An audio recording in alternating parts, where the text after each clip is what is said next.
তিলোত্তমা কলকাতার বুকে বেশ অনেকগুলো পুরনো বাড়ি আছে, আর সেই পুরনো বাড়িগুলোর অন্যতম হলো এই বাড়িটা। এই বাড়িটা নিয়ে ছোট থেকে বড় সবারই কৌতূহলের অন্ত নেই। বহুকাল আগে এই বাড়িতে বেশ কয়েকটা দুর্ঘটনা ঘটেছে। এই বাড়ির মাটির নিচে রয়েছে বেশ কয়েকজন সুন্দরীর মৃতদেহ।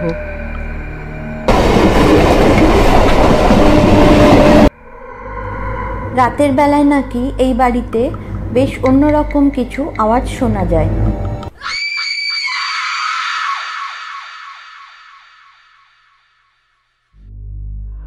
এই কথাগুলো জানতে পেরে বাড়িটা দেখতে আর কথাগুলোর সত্যতা যাচাই করতে চলে এলাম।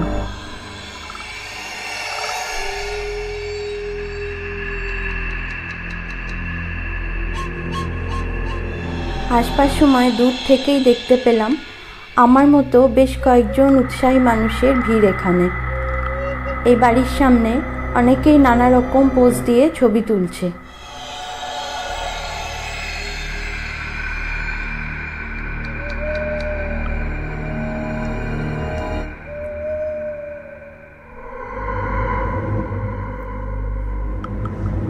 সতেরো নম্বর হরচন্দ্র মল্লিক স্ট্রিট, এইটাই হচ্ছে বাড়ির অ্যাড্রেস।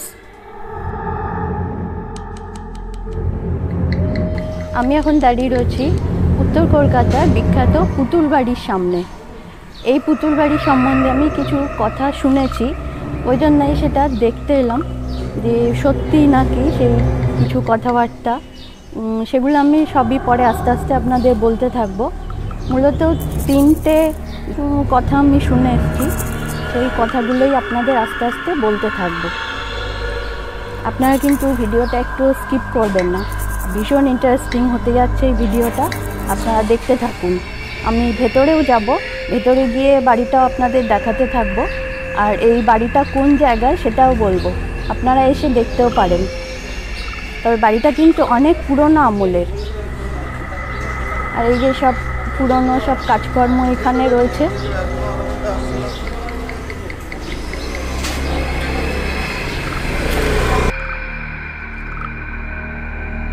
বাড়ির ভেতরে ঢুকি,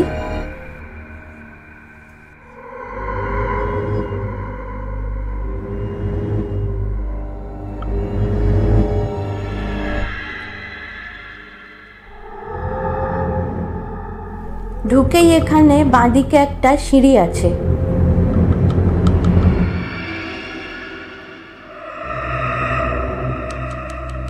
বহু পুরনো কাঠের সিঁড়ি।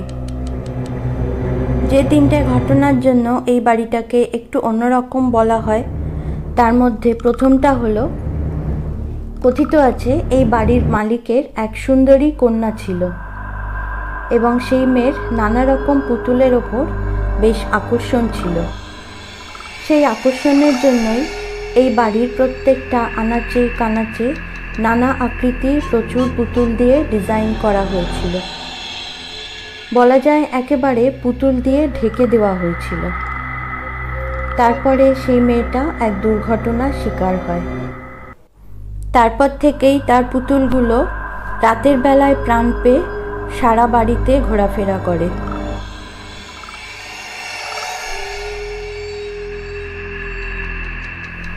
এসেছি যখন, যাই না খানিকটা উপরে গিয়েই দেখি। তবে বেশ একটা গা ছমছমে ভাব কিন্তু রয়েছে।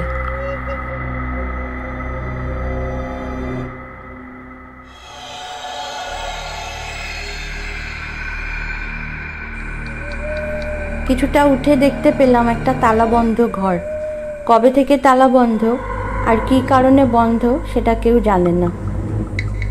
ওপরে ওঠার জন্য আরও বেশ কয়েকটা সিঁড়ি দেখলাম।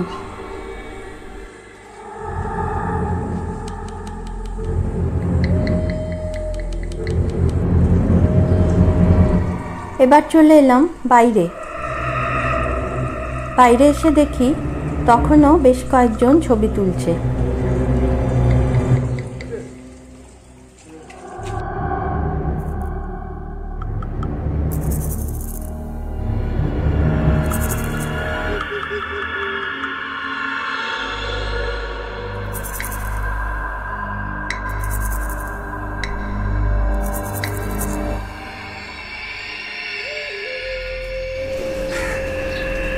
এটা হচ্ছে বাড়ির একটা দিক।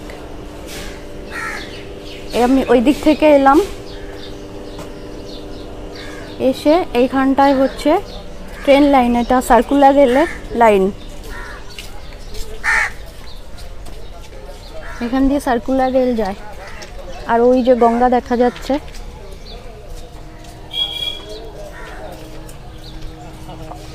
এইটা হচ্ছে বাড়িটা।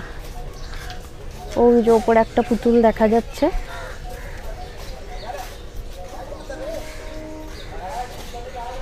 এই যে পুতুল বাড়ি।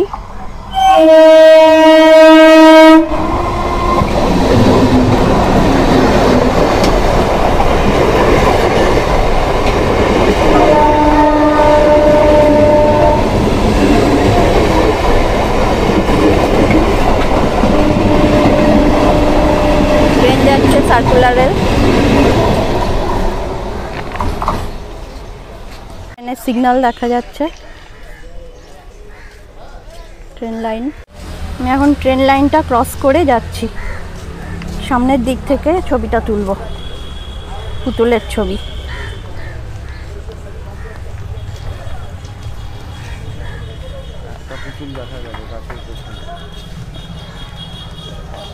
এই ট্রেন লাইন পেরিয়ে চলে এলাম।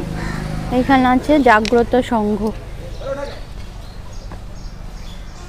ওইখানে পুতুল দেখা যাচ্ছে। বাড়ির কাজটা কিন্তু খুব সুন্দর। এখানটাই হচ্ছে গঙ্গা।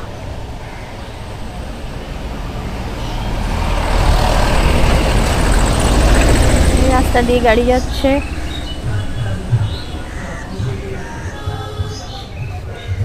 আর এইখানে এই বাড়িটা গঙ্গার পাড়েই।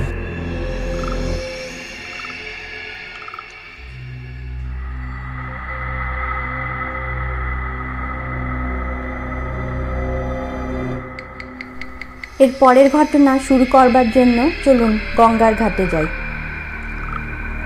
বিংশ শতাব্দীতে যখন গঙ্গা নদীর ওপর দিয়ে বিদেশি জাহাজ অথবা ভারতের অন্যান্য জায়গা থেকে বাণিজ্যের জন্য পণ্যবাহী জাহাজ আসা যাওয়া করত, তখন শোভাবাজার আর আহিরিটোলা ঘাটে জাহাজ নোঙর করত। মূলত পাট, সিল্ক, মশলা এইসবই বাণিজ্যের পণ্য ছিল। এইসব জিনিসপত্র গঙ্গার ধারে বেশ কয়েকটা বাড়িতে রাখা হতো। সেই বাড়িগুলোর কয়েকটা ঘর গুদাম ঘর হিসাবে ইউজ করা হতো। সেই রকমই একটা বাড়ি ছিল এই পুতুল বাড়ি। এই বাড়িতে তথাকথিত বাবুরা এবং জমিদাররা আসতেন। তাদের মনোরঞ্জনের জন্য দূর দূরান্ত থেকে সুন্দরী নর্তকীদের আনা হতো। তারপর সেই সুন্দরীদের উপর চলত অকথ্য নির্যাতন। এমনকি আশেপাশের সুন্দরী মহিলারাও এর হাত থেকে রেহাই পেতেন না। এরপর সেই ঘটনা ধামাচাপা দেওয়ার জন্য খুন করা হতো তাদের। আর এখানেই শেষ না, তারপর তাদের লাশ এই বাড়ির মাটিতে পুঁতে ফেলা হতো। চিন্তা করা যায় কি নির্মম, কি নিষ্ঠুর ঘটনা। সেই সুন্দরীদের হাসির আওয়াজ নাকি এই বাড়িতে পাওয়া যায়, তাদের কান্নার আওয়াজও এই বাড়িতে পাওয়া যায়, এমনকি তাদের নুপুরের আওয়াজও শুনতে পাওয়া যায়।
এই বাড়ির ভেতর রাতের বেলা ঘোরাফেরা করে।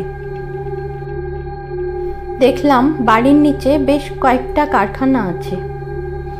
ভূত আছে কি নেই সেই বিতর্কে না গিয়ে পুতুল বাড়ির আশেপাশের কয়েকজন বাসিন্দার থেকে যা জানলাম সেটা হলো, এই বাড়িতে রাতের বেলায় কোনো রকম অস্বস্তিকর আওয়াজ বা কার্যকলাপের কোনো প্রমাণ নেই।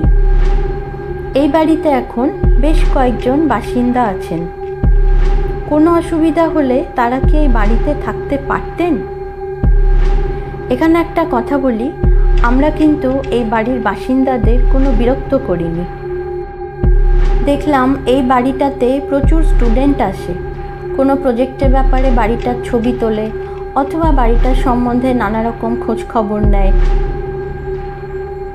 এই বাড়িটা এক্স্যাক্টলি কোথায় আমি বলে দিই, সেটা শোভাবাজার ফেরিঘাট থেকে একটুখানি গেলেই এই বাড়িটা পাওয়া যায়।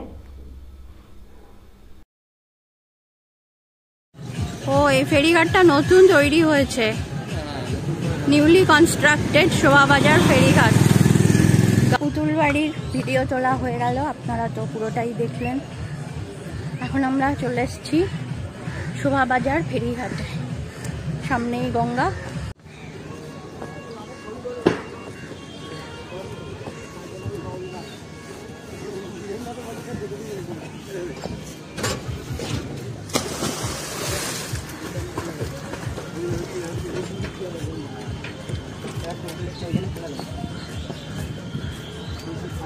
কুকুরটা এখন সাঁতার কাটছে।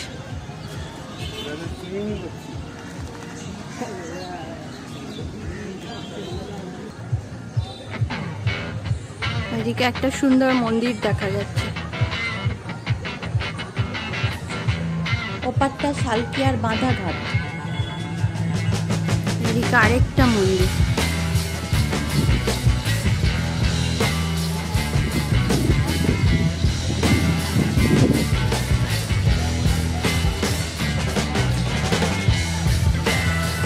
ভিডিওটা কেমন লাগলো আমাকে জানাবেন অবশ্যই। ভালো লাগলে লাইক, কমেন্ট, শেয়ার করবেন আর আমার চ্যানেলটা সাবস্ক্রাইব করে পাশে থাকবেন। ভিডিওটা দেখার জন্য অনেক ধন্যবাদ।